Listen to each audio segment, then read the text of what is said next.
13 from Arthurian romance to Wagner, via Gottfried of Strasbourg.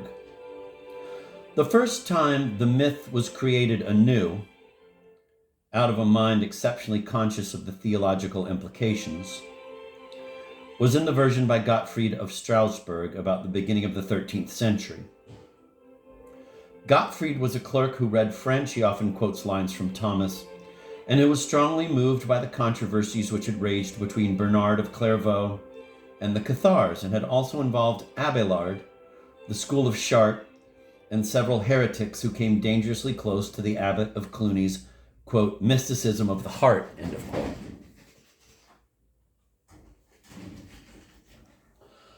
A theologian and a poet, and well aware of the significance of his preferences, Gottfried sets forth far better than his models the strictly religious importance of the dualist myth of Tristan.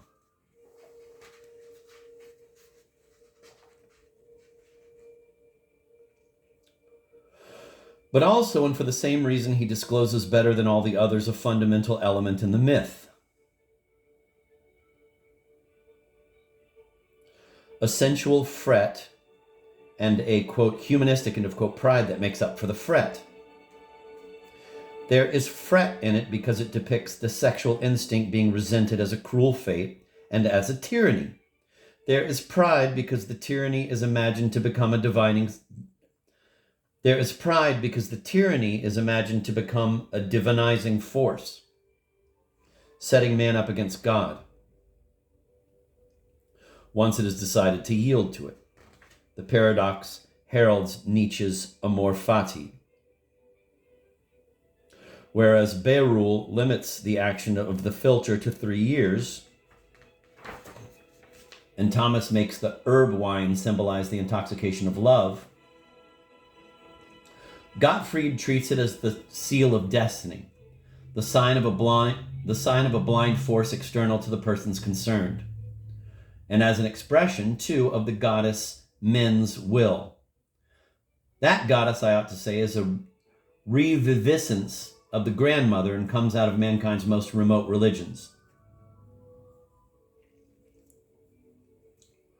But no sooner is the philter drunk than it lifts its victims outside all moral bounds into a realm which can only be divine. Thus, by the philter, those who drink it are both shackled to sexuality, a law of life, and compelled to go beyond it, thanks to a liberating hubris which lifts them over the mortal threshold of duality and of personal differentiation. The second paradox is essentially Manichaean, and it may be said to subtend Gottfried's immense poem. Gottfried copies Thomas, but also makes what he likes of him. He alters, and in altering causes the reader to sit up and attend. For what he alters are 3 decisive moments of the action.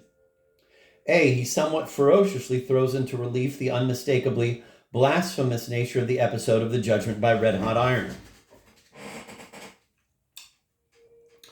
B, for the forest of Morois, he substitutes a grotto of love, the Mengrot, thanks to which he is able to compare the architecture of a Christian church with that of a temple. C, he decides that instead of being nominal, the marriage of Tristan to Iseult of the White Hand shall be consummated. His long unfinished poem, about 19,000 lines, have come down to us. His long unfinished poem, about 19,000 lines, have come down to us, but the death of the lovers, though heralded, was never narrated, is alike more religious and more sensual than Bérulle's and Thomas's. Above all, he declares and expounds what the Britons show without explanation and apparently without on their own part any astonishment. He thus develops and discloses the extent to which Catharism is latent in the anonymous legend. On this subject, 2 large volumes published in 1953 should be consulted. Gottfried Weber, Tristan und die Kreis des Hochmittelalterlichen Welthilds 1200. This infinitely detailed work, with exhausting repetitions by a learned German philologist, contains an abundance of scientific proofs of each point touched upon in the present chapter. I found no need of them in writing the first edition of my book, but certainly they do no harm. Over hundreds of pages, Gottfried's religious convictions are compared with the doctrines of Augustine, Bernard, Hugh of St. Victor, and Abelard, and the comparisons bring out strikingly how deeply Gottfried was a Cathar and how anti-Catholic, in a manner that to my mind foreshadows the Renaissance rather than Luther.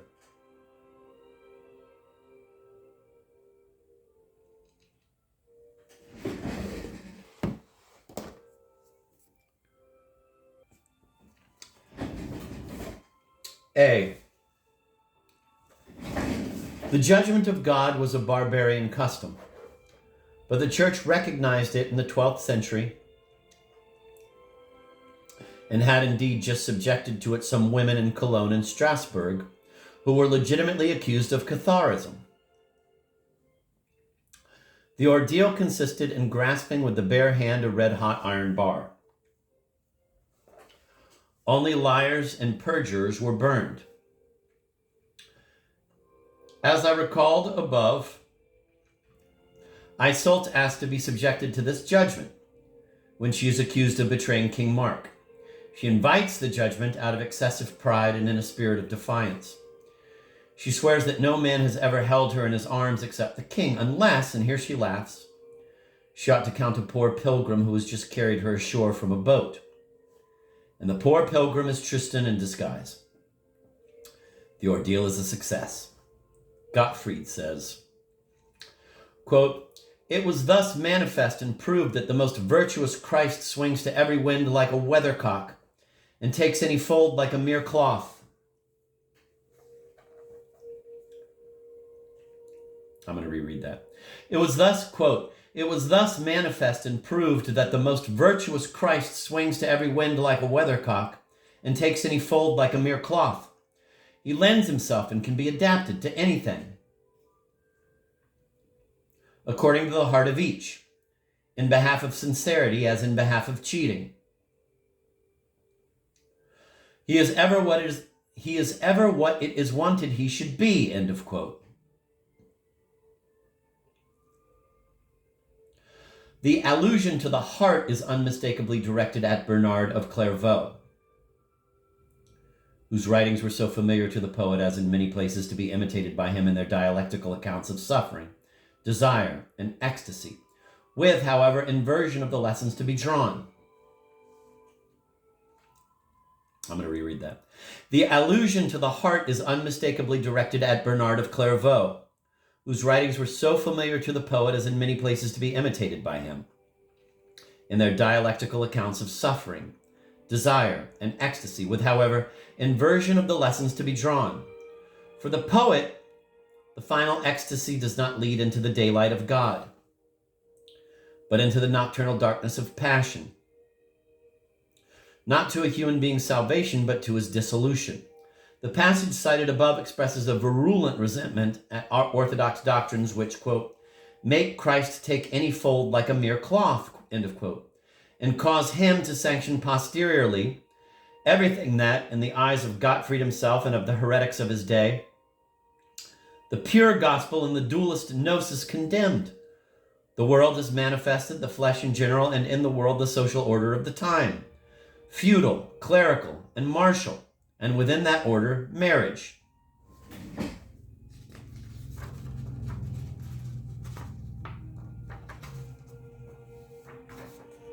B.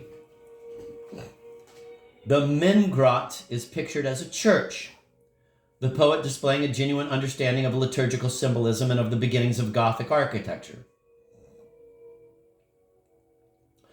But for an altar there is substituted a bed. The bed is consecrated to the goddess Men as the Catholic altar to Christ.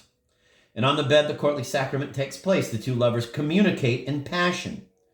Instead of the Eucharistic miracle, instead of the transubstantiation of the material kinds and the divinization of him who receives these, flesh commingles with spirit in transcended unity. Lovers and not believers are made divine by the consummation of the substance of love.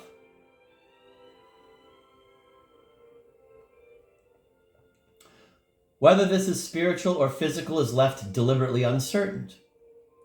And the uncertainty is, I feel, profoundly significant. And love is opposed to the fervor of the Cluniacs in the same terms as eros to agape.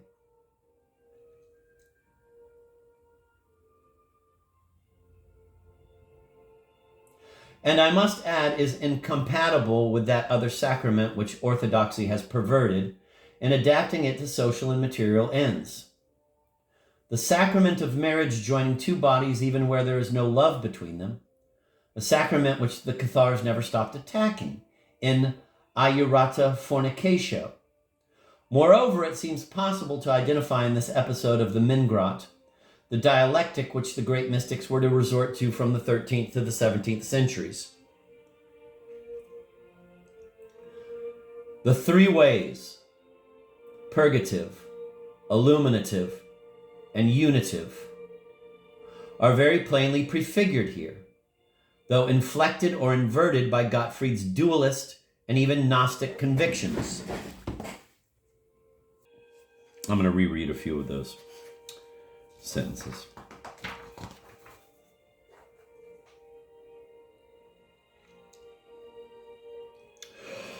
B. The Mingrot is pictured as a church, the poet displaying a genuine understanding of liturgical symbolism and of the beginnings of Gothic architecture. But for an altar, there is substituted a bed. The bed is consecrated to the goddess Min as the Catholic altar to Christ.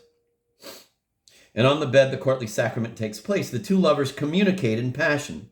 Instead of the Eucharistic miracle, instead of the transubstantiation of the material kinds and the divinization of him who receives these, flesh commingles with spirit in transcendental unity. Lovers and not believers are made divine by the consummation of the substance of love.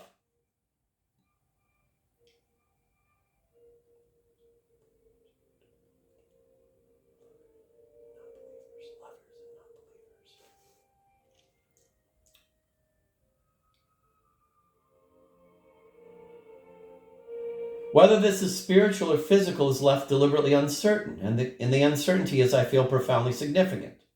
And love is opposed to the fervor of the Cluniacs in the same terms as eros to agape. And I must add, is incompatible with that other sacrament which orthodoxy has, quote, perverted, end of quote, and adapting it to social and material ends. The sacrament of marriage joining two bodies even where there is no love between them. A sacrament which the Cathars never stopped attacking as aiurata fornicatio. Moreover, it seems possible to identify in this episode of the Mingrot the dialectic which the great mystics were to resort to from the 13th to the 17th centuries.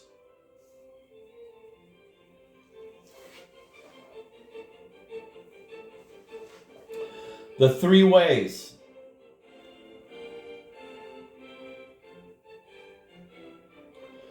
Purgative, illuminative, and unitive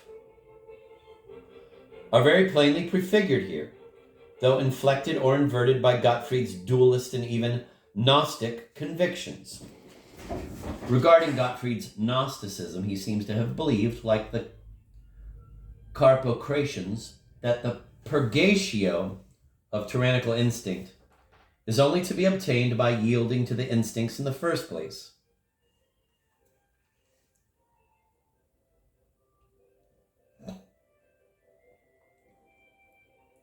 With the intention, however, of attaining to the illuminative ecstasy that will bring about essential, though not epithalamian union.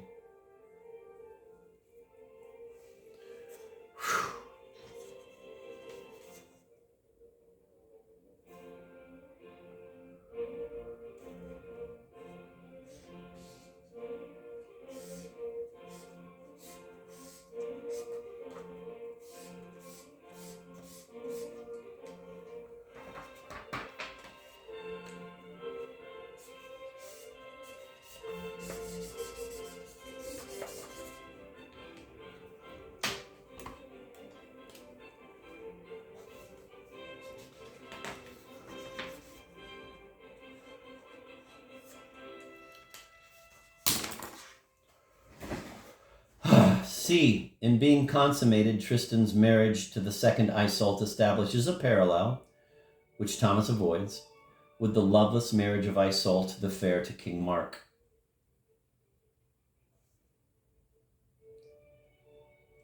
Both are stigmatized as due to temporal and physiological necessity, as being part of the exile of souls held captive in their imprisoning bodies. Thomas voices with full Manichaean virulence the judgment of courtly moral teaching, which he regards as above the judgment of the church and of his time. The church and the time being both guilty in his eyes as in the eyes of all Cathars. But his pronouncement sets in a queer light the erotico-Eucharistic consummation that he narrates as taking place in the Mingrot.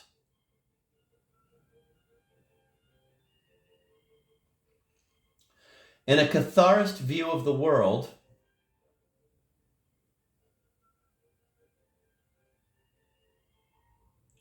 to make love without loving in accordance with courtliness, in this instance, courtliness and in a Catharist view of the world, to make love without loving in accordance with courtliness, in this instance, courtliness is men, and to yield to a purely physical sensuality is the supreme and original sin. To love with pure passion, even without physical contact, the sword laid between a couple's bodies and the theme of partings, is the supreme virtue and the true way to divinization. Between those two extremes, which the myth illustrates against the psychical and religious background of the 12th century, every kind of confusion about love is made more than possible, inevitable. We are still in the thick of the consequences now in the 20th century. Otherwise, this book would be aimless, but it is possible to stick up landmarks. Very obviously, Gottfried of Strasbourg makes use of the matter of Britain as he likes and turns the myth of love for death into a Catharist legend with a freedom which may have cost him his life. We do not yet know whether it did or not, but it is equally plain that the framework of the tale, its plot and predominant topics, favored the poet's intention in a way which should be termed really congenital. The myth of Tristan betrays itself as much in its essence, its innermost structure, its progression and form, as in its teaching, to be fundamentally heretical and dualistic.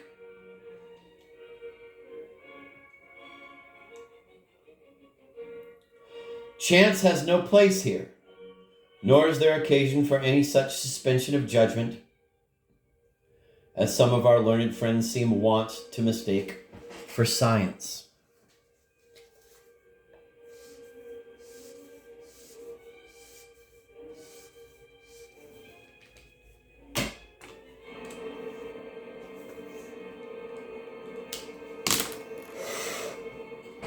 Tristan is far more profoundly and indisputably Manichaean than the Divine Comedy is Thomist. Nevertheless, Gottfried made the legend explicit in a new fashion that is big with consequences. He prefigured that betrayal of genius which Wagner effected 6.5 centuries later. Even if we did not know that Wagner's source was Gottfried's poem, a textual comparison of the two works would make it obvious. The short, hurried, antithetical, and breathless lines of the second act of the opera are almost as a pastiche of Gottfried. And it looks as though Gottfried first imitated Abelard's Sic et Non. The famous love affair between the doctor and the nun constantly haunted the author of the most theological version of Tristan.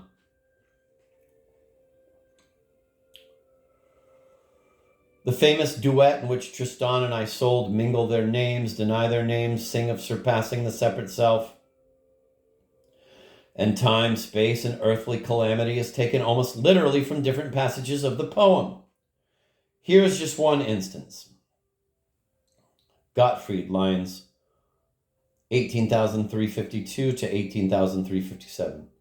Tristan und Iseult, und ich, newan an Tristan und ein Iseult.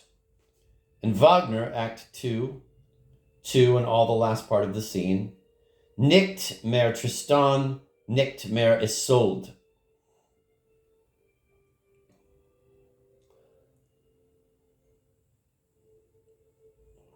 But what Wagner resurrected by means of music is far more than the form, the philosophic and religious content of Gottfried's poem. The created world is the devil's. Everything within his empire is under the sway of necessity. Human bodies are doomed to experience desire, and the love filter symbolizes the ineluctable tyranny which that means.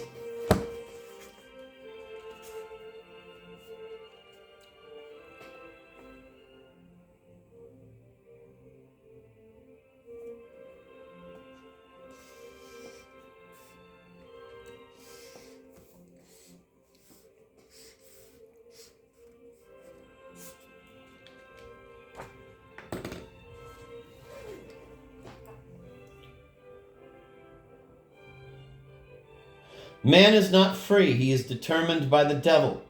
But if he accepts his calamitous destiny up to the death which will free him from his body, he may attain to that fusion of two selves, who will thereupon have ceased to suffer love and will enter upon supreme joy. What Wagner took from Gottfried is all that the Britons did not wish to say or did not know how to say, and were content to expound by means of narrated actions. The religious and heretical nostalgia for an escape out of this wicked world, the condemnation and simultaneous divinization of sensuality, the strivings of the soul to escape from the fundamental inordinatio of the period, and from the tragic contradiction between good, which must be love, and the evil that is victorious over good in the created world. In short, Wagner took from Gottfried his fundamental dualism, and that is how it is that his work still acts upon us more insidiously and with greater fascination for our sensibility than Joseph Bédier's aesthetic restoration.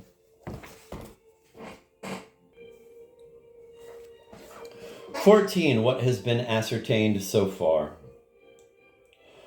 Allowing for the change of key which was effected in the poetic language of courtly love when this language passed from the south of the troubadours to the less civilized north of the trouvères, we can now realize that all our peregrinations finally lead to the masterpieces of Bérulle, Thomas, and Gottfried of Strasbourg. The religions of antiquity, some of the mystic systems of the Near East, the heresy thanks to which they were revived in the Languedoc, the reaction against that heresy in the Western mind and in feudal custom, all that resonates in a muffled way right through the myth.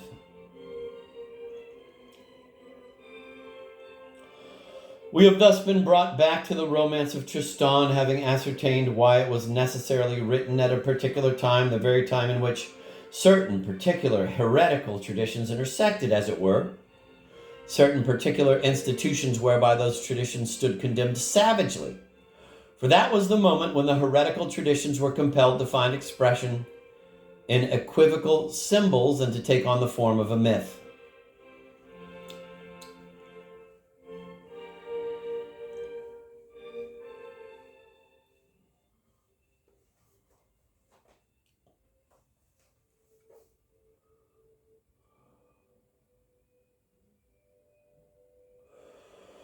Taking these convergences and the aggregate, it becomes possible to say that the passionate love which the myth celebrates actually became in the 12th century the moment when first it began to be cultivated, a religion in the full sense of the word, and in particular, a Christian heresy historically determined.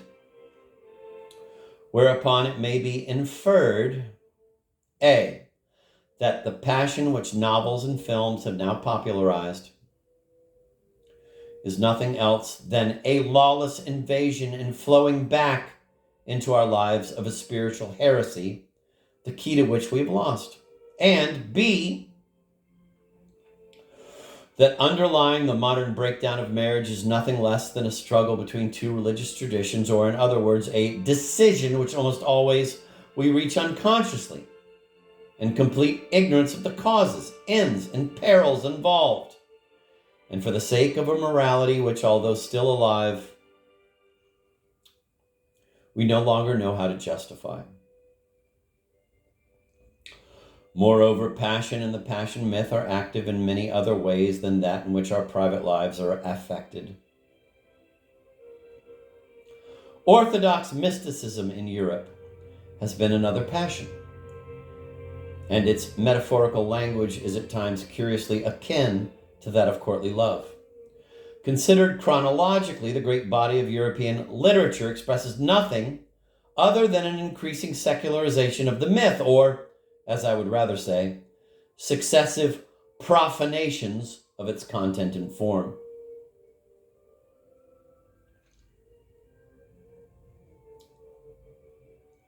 Finally, war in Europe, and every one of the formal modes of conducting it down to about 1914, kept pace with the transformations of the myth, largely owing to their chivalric origin and perhaps for other reasons as well. Such are the matters to be dealt with in the books that follow.